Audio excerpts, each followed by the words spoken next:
Hey everybody, Ryan here. Alright, I'm going to go over the NHL team stats as of after the games for today on the 20th of March 2021. Alright, before we get started, like I said in the previous videos, I have lost the templates, so we're only going to go over what the current stats are. And other than that, make sure to hit that subscribe button if you have not already done so. Helps this channel out, helps me out, and helps us be able to hopefully do more. I want to be able to figure out what else I can do because I think the reviews are not as popular as I'd like them to be, but maybe I can do a bit more and spice them up, maybe. I don't know, make them more fun. Alright, other than that, let's get started. Alright, Tampa Bay is your top team in the win category. They have 22, followed by Edmonton and Vegas with 21. So, and then you got Washington, Toronto, Carolina, New York Islanders, and Florida all with 20. Pittsburgh and Colorado with 19. So, at this point, Vegas has played the least games and has 21 wins in their 28 games. That's pretty dang good. Can't imagine why they're at the top of their division. I mean, Edmonton has more wins than the leader in their division, but still, it doesn't matter. I still don't agree with giving them points for overtime losses. I think it's the stupidest thing. It's like giving a participation trophy. What purpose does it serve?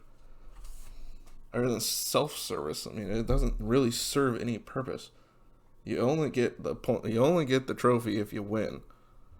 Just like you only get the division if you win.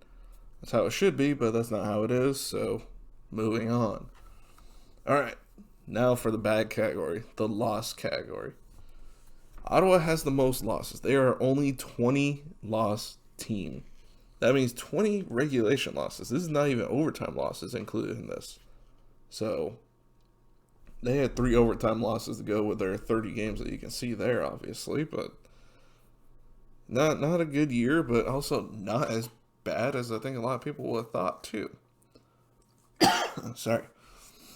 Buffalo, they're getting up there in that losses too, 19, and I don't think it's going to improve. I think they're on a 9-game losing streak currently. And they haven't won a game in the last 10. I think they're 0-9-1. They aren't going to get better anytime soon. Detroit with 18. Then you got the Ducks in Nashville with 17. Then you got Vancouver with 16. Calgary, San Jose, New Jersey with 14. The Rangers, Edmonton, and Chicago, and Arizona with 13. Now, Chicago wasn't in a playoff spot. They slipped out. The only team on this entire list that is currently in a playoff spot is Edmonton. I mean, that says a lot right there because they don't have a single overtime loss. So, that's kind of surprising that they're in a playoff spot, honestly, with that many regulation losses. But I mean, Chicago, like I said, just fell out 1. Arizona's fighting for 1. San Jose is trying to fight for 1, but they are shooting themselves in the foot constantly. New Jersey isn't going to fight for a playoff spot, but they're doing better than I expect them to do. Nashville's doing worse than I expected, and Vancouver is doing worse than I expected, but Vancouver is getting close to passing Montreal at this point. All right, on to points. Yeah, Tampa in first. So they are our new top team in this entire NHL. So 46 points for them. They are followed by the New York Islanders, Washington, and Florida with 44 points each. So it's compacted, as you can see up there. I mean, between team first place and the 10th place, there's a 7-point difference. That's not much. I mean, Carolina and Vegas have 43 points each. Edmonton and Toronto with 42. Colorado with 40. Pittsburgh with 39. So, as you can tell, the top teams don't have much separation involved. All right, on to goals against. This is not a category you want to win because Ottawa has allowed the most goals, 129. Most of those coming from Edmonton, who has killed them every single matchup, it seems like. I think other than 1. And then you got Vancouver with 110, Anaheim with 108.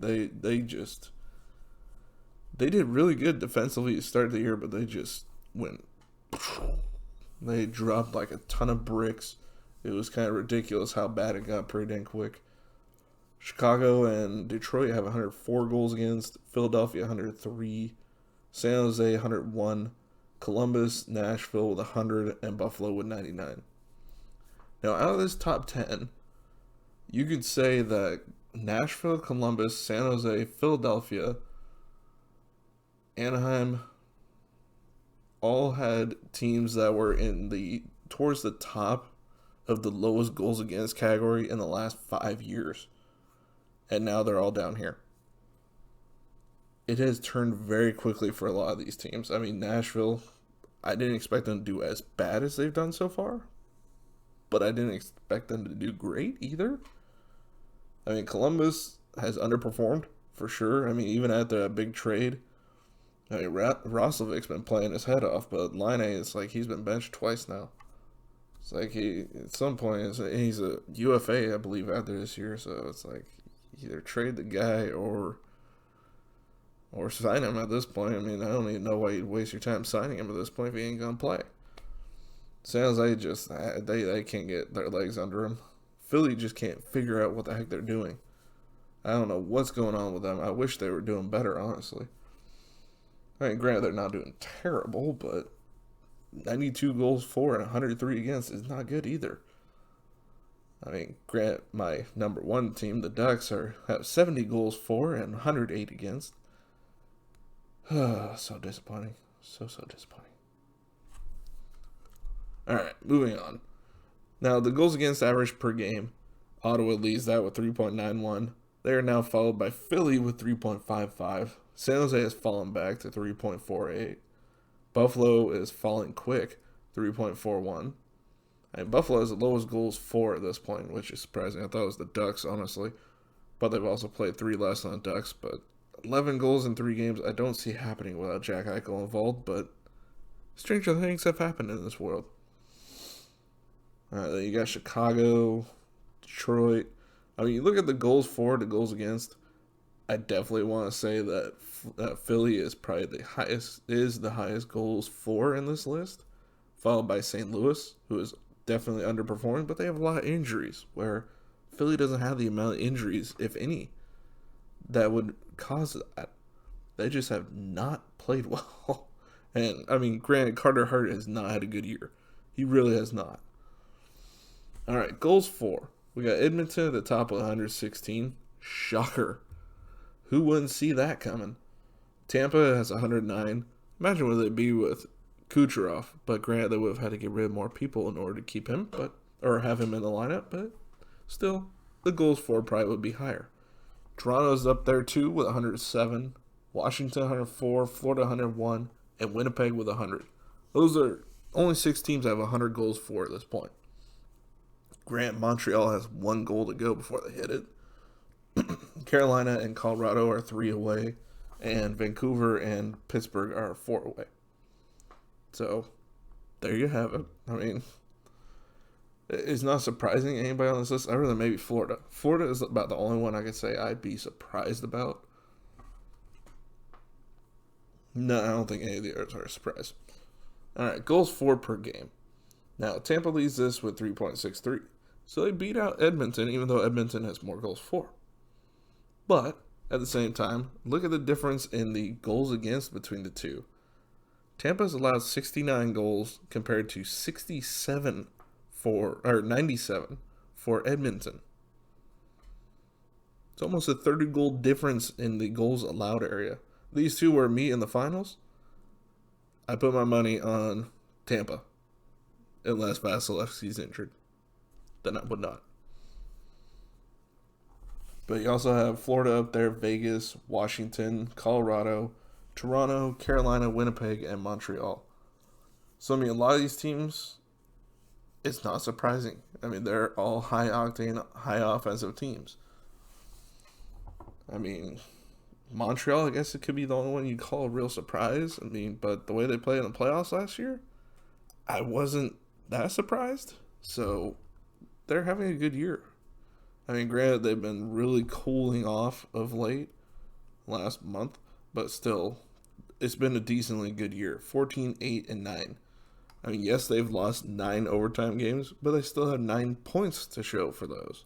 Which, right now in this shortened season, points matter more than regulation losses.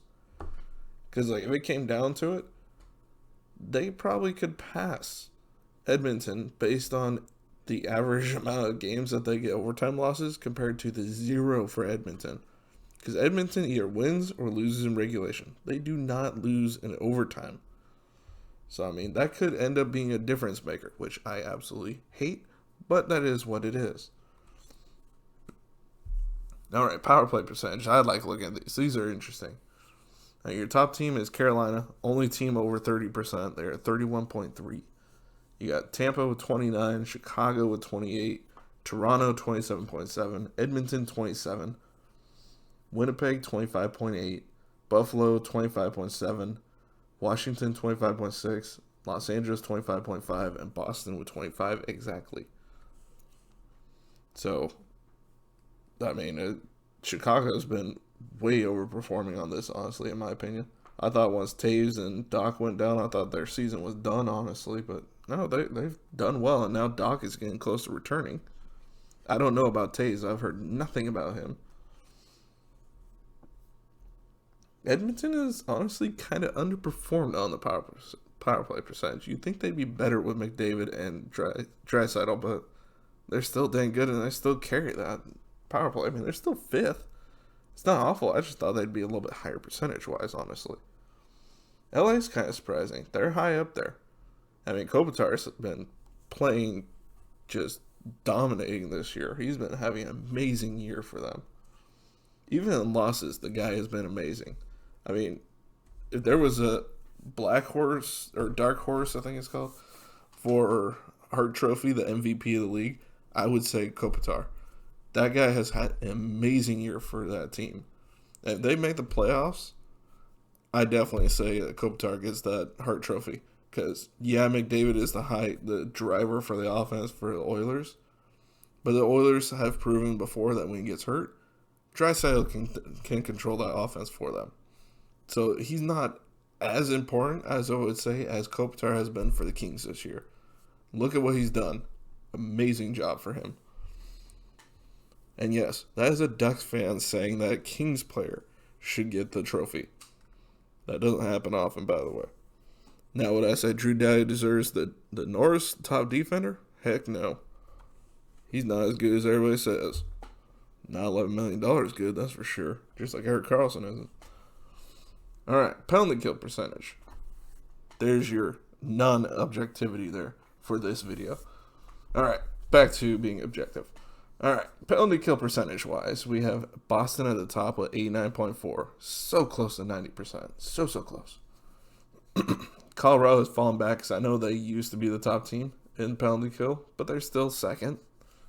Rangers are there too, followed by the Knights, the Wild, Lightning, Kings, Coyotes, Hurricanes, and Islanders. So, I mean, Kings are 8th in power play and 7th in penalty kill. Their special teams are doing really well. So, they should have a chance at that playoff spot. They're doing well enough. They just can't do it in the even strength area. That's where they suffer. Arizona, I mean, not surprising they're up there. They're a really good defensive team. They just can't score because look at that power play percentage, 18.3 for Arizona. Ooh. I mean, Grand Minnesota's 8.5. Even Anaheim, I don't think is that bad. I think they're up in the 10s now. But still, 8.5. I'm pretty sure Minnesota has the worst power play percentage. There you go. That's what I got for team stats for you. Hopefully you enjoy and find this informative. If you do, let me know in the comments what you think of all the teams. What do you think these these trends show? And just let me know what you think of your team so far. Because I'd like to hear what you think of your teams. All right. Other than that, make sure to like, comment, share, subscribe if you have not done so already. And I will see you all next video. Bye, everybody.